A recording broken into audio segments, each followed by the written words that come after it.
Every time you peel back the layers of modern feminism, you find the same thing underneath.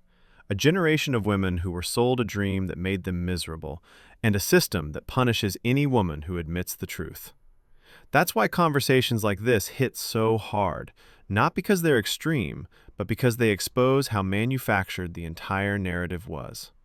For decades, women were told to chase careers they don't want, independence they can't enjoy, and a vision of empowerment that collapses the moment real life shows up. Meanwhile, masculinity was smeared, family was mocked, and basic human nature was treated like a flaw to be corrected. So when someone finally breaks from that script and speaks plainly, you can see the shock. Not because the point is complicated, but because honesty has become a rebellion. So it's been a while since we last spoke. Last time you were on, I remember we did After Hours where you were saving a few women's lives. And I did want to tell you this on camera. One of the girls that you spoke to actually quit OnlyFans on that day. Wow. Yeah. It was a good conversation. Yeah. I feel like a lot of people think that, I guess, those conversations are not worth it or the show is all theater. But for me, I want to sit across from these young women because anybody's life could have ended that way. You know what I mean? Like I could have ended up being one of these OnlyFans girls if there weren't so many like life interventions, because it's just being sold to women so much that this is the easy way out. You know what I mean? So yeah, but I wanted to make sure I told you that, on camera, that she literally quit like not too long after you did that show. So that's great, saving lives. that makes me happy. So kind of with that, I saw that you had did a debate on Jubilee with a bunch of feminists. Obviously, we're in a modern day age. Things have changed quite a bit. We've both been pretty critical of feminism, but I think with what you're doing, you're able to really reach a demographic of women that just guys like me and Andrew Tate and others just aren't going to reach because, we're abrasive in the way that we get it. So they might want, another female's perspective on, the detriments of feminism and everything else like that. So kind of given how society is now, how do you see feminism today with young women? And then what do you predict is going to happen in the next 5-10 years? Are we getting better? Is it getting worse? What are your thoughts in general on that? What I love about this moment is the contrast between impact and intention. Myron talks about saving lives half-jokingly, but Candace makes a real point here. A lot of women are 1 or 2 interventions away from a completely different life. People act like these conversations are theater. Meanwhile, one honest sit-down pulls a girl out of OnlyFans the same day. That tells you everything you need to know about how brittle this whole empowered culture actually is. And Myron's right about one thing. There are women who simply won't hear the message from men. Doesn't matter how logical, how factual, they're tuned out. So when a woman comes in and exposes the trap from the inside, it hits differently. It cuts through the fantasy feminism sold them. Where is this headed? You can already see it. Younger women are waking up, but the machine is getting louder and more desperate. The next 5 to 10 years are going to be a split. Women who break out and women who double down. And moments like this interview decide which side they end up on. I was actually very interested in Tate culture, as I'm going to call it. So I'm going to put you in that orbit of Tate culture, all of these male influencers that were coming out and calling girls bitchs and hoes and all this stuff. And people sat back and were like, oh my God, this is horrible, whatever. But I'm like, wait a second, whatever you think about him, whatever you think about Tristan, whatever you think about Myron, this culture got very big very quickly, and there's got to be something there, right? There has to be. The thing is, men were starving for someone to articulate what they weren't allowed to say publicly. When every masculine instinct gets labeled toxic, it's no surprise that people flock to the first voice that stops apologizing for being male. So that was the reason why I flew out to meet Andrew Tate. There was all these conspiracies that I knew him before and all. I met Andrew a total of 2 times before I did his show. My husband hung out with him maybe 3 times in his life before him and I met. He was actually friends with PJW. And that's how I met Andrew. Gotcha. So my husband was actually friends with PJW. And I just wanted to know what it was, because I'm never a person that will dismiss something on its face and call it a name. Like, there has to be some substance here. And what was actually happening was you got Andrew Tate and Tristan Tate and you got Myron Gaines because you perpetuated a culture of Lena Dunhams, right? So you're acting like men just got tired of it, is what happened. And Exactly. Modern feminism didn't create strong women. It created exhausted men. Once you push any group far enough, you get a reaction culture. The irony is, feminists manufactured their own opposition. When you criminalize masculinity, you incentivize men to reclaim it aggressively. And finally, men looked around and somebody stood up and said, it's actually okay to be a man and you don't have to listen to any of these women. Now, you may not have liked how they said it. You may not have liked that they were doing this on top of Lamborghinis. But the reality is that what sat beneath that was a horribly toxic culture where women were dictating the terms to men. And every time a man did something that actually felt natural to them, you called it toxic masculinity, and books were written, and Lena Dunham is writing articles, and there's a show about this, and Lena Dunham's naked on Instagram. I wrote a whole chapter about Lena Dunham in my book, and she's naked on Instagram, and she's lecturing you if you don't want to see her, overweight, naked, and tatted up. So you can't blame the culture, Tate culture, until you are ready to address where this actually came from, which was women constantly bashing men over the head and telling them that masculinity, full stop, was wrong. This is a crucial point because women weren't just critiquing male behavior, they were trying to redefine it. The culture didn't shame toxic men, it shamed masculine men. Leadership, assertiveness, protection, all lumped in with abuse. So to act shocked by today's state while ignoring where it started is pure hypocrisy. Problems that we have, obviously, whether it's me or Tate or other people, will kind of come in and say, hey, this is what you need to do as a guy. This is how the modern day marketplace is now when it comes to dating. What's your approach to kind of combating this problem from a female perspective? First, you have to understand the origin of feminism, right? You have to understand that this was not a culture and an ideology that came because they wanted women to have equal rights with men, okay? This was a CIA-sponsored PSYOP. Gloria Steinem was sponsored by the CIA, okay? These protests were sponsored by men in government. A lot of them homosexual, actually. And the reason for that was simply because they wanted to tax, it was actually twofold, I would say. They wanted to tax household income both ways. And also they wanted women to, instead of focusing on their kids, which comes natural to women, right, to be the quote unquote, like I say, CEO of the household, they wanted to remove that and to have the children given to the government for 6 hours a day. Beyond 6 hours a day, 6 hours a day, plus whatever sports activities, which gives the government full control over the minds of the children. This came straight from the Pale of Settlement. After they assassinated the Tsar, you had these Jewish women like Emma Goldman, who came over to America. Emma Goldman was the mentor to what's her face from Planned Parenthood. I'm blanking on her name for a moment. I'm going to say Margaret Sanger. That was her mentor. Mm-hmm. And so this was, in fact, a very radical communist movement that came to America and sought to overthrow families, family institutions, strong men, feminine women, stands in the way of government and absolute control. And this is the part people never connect. If you target the family, you don't need to micromanage individuals. You control the next generation by default. And that's exactly why her voice hits in a way Myron's doesn't. Women don't respond to male logic. They respond to female testimony. Men give truth. Women give permission. Like it or not, female approval is the cheat code for correcting female behavior. And honestly, you don't need some massive conspiracy board to see the pattern she's talking about. Look at history. Every time the household weakens, the state gets stronger. You can agree or disagree with the names she drops, but the end result is always the same. Men get weaker, women get rerouted, and the kids get handed off to institutions. So acting like we don't know how we got here is just dishonest. This ideology was never built to empower women. It was built to neutralize men.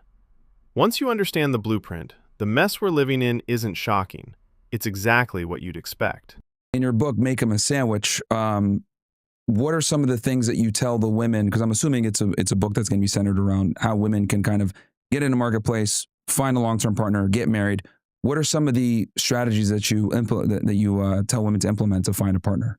You don't have to give it all away. Yeah, maybe no, one it's or two. fine. I don't even try in my book to sell them a strategy or a technique. I just tell the truth. That's So here's the history of feminism. Here's what we were told in school. Here's actually how it went down, right? Knowledge is power. I give them the actual statistics of the fact that what was sold to you was you were going to be just like a man and you were going to be happier. Women are actually more miserable than they've ever been. If you go back and you ask most women about their grandmothers, they remember grandma being happy, right? So what they actually sold to you, now you've achieved this equality, quote unquote equality, and women have never been more miserable, and women are popping more pills than they were popping and finding it harder to find a partner and wondering why. Well, it's because you attacked natural masculinity. You told men that they shouldn't be allowed to lead. Women have to lead. And actually, you didn't want that, right? You were convinced psychologically in a classroom, as I was back when I wanted to be a feminist, or I thought feminism was cool. And you should know that. And I think that that's how you change things without trying to say, here's a strategy and here's how we're going to move forward. Let people know true knowledge, let people know true history. And I think the rest of the stuff happens naturally. That's the part women don't want to confront. When you spend decades trying to become interchangeable with men, you lose the one thing men were looking for in the first place: femininity. Modern empowerment teaches women to play a game men weren't even competing in. You can outperform men at work and still lose in the marketplace of life, because men don't choose wives based on resume points. They choose based on the qualities feminism told women to abandon. Candace is right. You don't need a strategy when the truth itself exposes the problem. Once women understand how they were conditioned, the rest fixes itself. Hope. For you on your journey, when did you figure out that feminism was a lie? Was there a certain event that triggered it that you were like, holy crap, this is BS? I actually tell the story in this book. I think I do, actually. I think it's in this book, or it's in my last book, actually. It's in Blackout, of this teacher that I had, and I was required to take a Feminism 101. It was called Women's Studies. Maybe it was Women's Studies 201 at the University of Rhode Island. And at that time, I was like, yeah, I'm a feminist, of course. Who doesn't want equality as they sold it? Yeah. I get into this classroom, and this teacher, I realized very quickly, was not actually motivated by wanting equality. I was in a classroom where she was trying to convince me that every problem that we had in society was due to men. This was a literal class that was designed to basically teach women to hate men. Yeah. No matter, all you had to do to get an A was she would introduce any problem. She could have lost her keys that morning and been like, why did this happen? Patriarchy. Well, you know what? Who designed cars? You know who designed cars? Do you know who designed the whole concept of a car key, and who designed the couch that you lost it in this morning? It was men. It became to a point where for me, it was laughable. Yeah. But there was this one particular class where it clicked for me. Because when I was in college, I had an eating disorder. So I was sitting in her class, and I was anorexic, and she gets into this topic of anorexia and eating disorders. And she gave us some statistic about the percentage of women that have eating disorders. And I'm making this up now, but it was something like 80% of people who have eating disorders are women. And she asked the class, why is that? And we were supposed to say, and she did say, that it was because men control the advertising agency and men want women to be skinny. And it had literally, I'm sitting here having this experience, nothing to do with a man. Nothing, no man said you're fat, you have to be skinny. That is completely made up. And I'm listening to her try to psychologically convince me that my eating disorder came from a man when it just factually didn't. Most people who suffer with anorexia know it's a control mechanism. It actually has nothing even to do with weight. It just is this is the one thing you can control. And I just kind of called her out on that, and I raised my hand. I was like, whoa, wait a second. Okay, well, let's look at another statistic. What percentage of people are juicing up with steroids, right? That's not a super healthy thing to do. If we said that 90% of it was men, would you have presented to the class that it was because of women, right? Because women are telling them they have to look like this. And she was, when I say she went white, and she said to me, and I always tell the story on stage, she said to me, I feel like you were sent to me from the men's department. Of course. Yeah. And I told her back that I was sent to her from the common sense department. Yeah. And that everything couldn't be because of men. You see, this is the perfect example of how feminist indoctrination actually works. Take a personal struggle, strip it of all nuance, and funnel it into a narrative that blames men. It's emotional laundering, converting every female issue into political currency. And the moment you question the script, the whole thing falls apart. Because if everything is a man's fault, then nothing ever requires female accountability. But she caught the lie because her lived reality didn't match the ideology. Most women never make that comparison. They just inherit the narrative and defend it like a religion. So I think that was kind of the first time that it clicked for me that this was some sort of a psychological program. In many ways, I was actually saved by... And how old were you at that point? I was in early college, 20s? so I was 19. Okay. Yeah, all right. it was the first year of college. Okay. Notice how early the programming happens. Colleges aren't teaching empowerment, they're teaching resentment toward men. Feminism doesn't expand women's potential like they're told. It narrows their worldview to a single enemy. And most are too busy swallowing it to even notice. So yeah, it was a prerequisite. So it was interesting for me, I think. Did that make you shift your priorities? Like, I was never a gun-ho feminist. I just was like in the back of my mind, same way that I was liberal. Like I was never voting Democrat, but if you had asked me, what do you think about this? I would have very quickly been like, of course we need feminism. Yeah. And then I was kind of thinking, man, these women are really annoying in this classroom. Because then there were the majors that were there, you know, the people, these women that were tatted up and like growing their armpit hair out. You know, we had those people in class and I was like, I don't like any of these people. So it made me think that there was something more to the feminist movement, I think, which was indoctrination. Interesting. Okay. People underestimate how unattractive an ideology becomes when you meet its loudest ambassadors. Of course, they're the most annoying. They're not even being themselves. They've absorbed this idea of how men are supposed to be and try to imitate it, ending up loud, rude, crude, a caricature of an idea, not the real thing. And if the loudest feminists are also the most miserable women in the room, the ideology sells itself short. Okay. So I think you've been able to do what every woman dreams of. Have a family, have children, have your dream man, but simultaneously being able to also, you know, run a business and do what you want to do. And I noticed when you were debating on Jubilee, some of them tried to say, oh, well, you're a hypocrite. You're over here talking about feminism being bad, blah, blah, blah, blah, blah.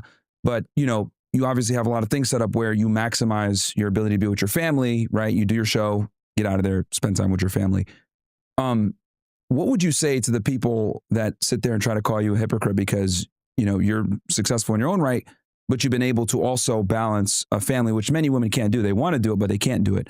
What would your response be to those critics? First and foremost, do not allow people to rule you by exceptions. What I mean by that is it is such a mistake to look at my life and to say, Candace did this, and so therefore I can do this. My life is actually exceptional, right? We are sitting in my house. I do things on my own terms. I wake up in the morning. I get to homeschool my kids, right? I'm homeschooling my children for hours. That's now very important to me. I get to do a podcast from home, and I am actually doing something that I enjoy, right? Candace is making a point most women hate hearing. Don't build your life on someone else's exception. Her setup isn't a universal blueprint, but women see the surface and think they've cracked the whole code. The success, the family, the balance. The same way they look at an OnlyFans girl and assume, I can do that too, without knowing if the life behind the camera is real, miserable, or just manufactured.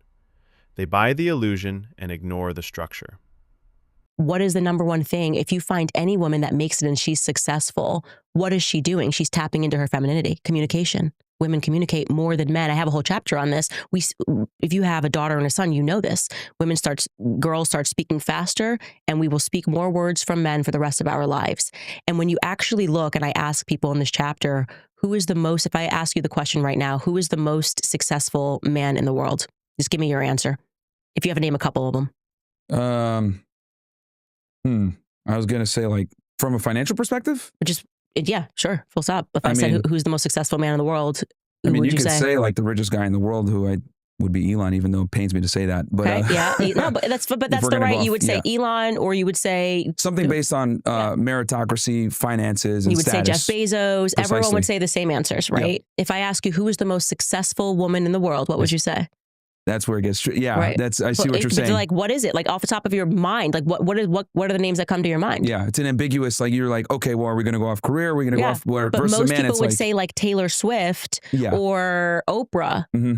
these women are Beyonce. nowhere near the richest women in the world. Nobody knows the name of the richest woman in the world. And so I go about through this in my chapter. Yeah, you'd say Beyonce. I'm like, these are the names that you would say off the top of your head if I asked you who's the most successful. Nobody knows, everybody knows the names of the most, the richest men in the world. And yet nobody knows the names of the richest women in the world. Good right? point. And nobody knows the names of them. And the answer is a Russian woman. And I talk about this in my book. I'm like, nobody knows her name. And the women that you do name actually all tapped into their femininity. Taylor Swift was writing songs about relationships. She was writing songs about looking for love. And women flocked to this. Oprah was communicating to the housewife, right? She was speaking about issues. They're tapping in actually to the one thing that actually you think they're standing against. Oh, they're the ultimate feminists. No, they tap into their femininity and found success, actually. And women do not, when we think about success, we don't measure it in terms of finances. That's why these women, we think, are the most, quote unquote, successful women in the world. Whereas men naturally think finances. Oh, it's Jeff Bezos, it's Elon Musk. So I do a chapter and I speak about that in my book about who the richest woman in the world is. And then the next 10 women who are the richest in the world are all rich because of who they divorced, right? Yep. Yeah. So what is the picture that we're recognizing here? We don't measure success in the same terms as men measure success, nor should we. And it's important for women not to think that becoming financially rich somehow means that you are successful or that you have triumphed something in life. And again, this is something most women never stop to examine. The idea of female success they're chasing isn't even built for them. Modern culture keeps pushing women to measure themselves by a scoreboard designed for men, then wonders why they feel empty when they win. Men chase production, expansion, and dominance. Women are naturally drawn to influence, connection, creativity, completely different currencies. That's why the women who actually rise to the top do it by leaning into feminine strengths, not by mimicking male ambition. Meanwhile, the self-proclaimed boss babes burn themselves out trying to prove they don't need anyone, then quietly resent the life they sacrificed in the process. All grind on the outside, all dissatisfaction on the inside. And the twist no one wants to admit? The highest earning women didn't get there by competing with men. They benefited from proximity to them. That fact alone should make women rethink the entire framework they're chasing. So trying to validate yourself through a metric never meant for you will always leave you feeling like you're losing, even when you're winning. Since having children, like, how has that like shifted your priorities as far as, I mean, and you can go into as much detail or as little as you want, as far as like how you've kind of prioritized child rearing versus like maybe your career and doing social media as much? Because I noticed, you know, before you were super, super active, you still post obviously every day, but now it's like, you know, you have other priorities. So how has that kind of shifted? Yeah, my family is my number one priority. I would say having kids made me more secure than ever before. I just don't care about the noise. None of it matters anymore. And also, I have real stake in this fight. Before, these were just ideas. America shouldn't be run like this. This is why, this is what's bad. Once you have kids, you have actually a real stake in the future of America. So when I am podcasting, the subjects that I am covering to me are existential, right? Are we being ruled by pedophiles and criminals? That's now existential for me. What is happening in the school systems? What is happening in these churches? What is going on? This is now existential because my children will inherit the America that I fight for or the America that I remain silent about. This is very true. Every responsible parent will attest to it. Having kids changes your entire perspective. It's no longer about ideas in the abstract. It's about the real world your children will inherit. Suddenly, every issue feels personal. Every choice carries weight, and you're driven to do something to secure a better future for them. And just to kind of finish off with the feminism real quick. So what do you think are the top 3 things holding women back from fulfillment and happiness right now? The number one thing I would say that's holding women back would be not understanding the history of feminism, I think. I think once you know that, everything, like, knowledge is actually power.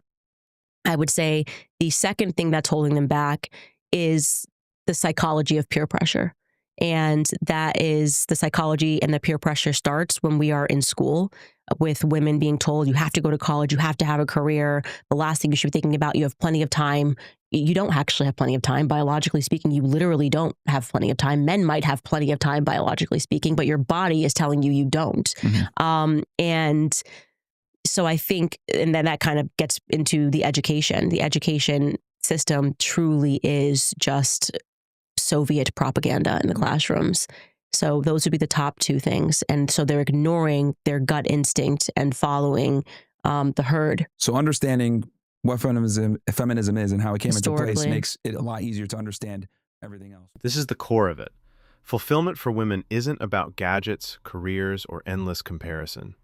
It starts with understanding the history of feminism and recognizing the peer pressure that's been baked into society since school. Knowledge is power, and once you see the system for what it is, everything else falls into place. If you found this breakdown valuable, make sure to hit like, drop a comment with your thoughts, and subscribe so you don't miss future insights. Link to the full interview is in the description. Until next time, keep thinking past the surface.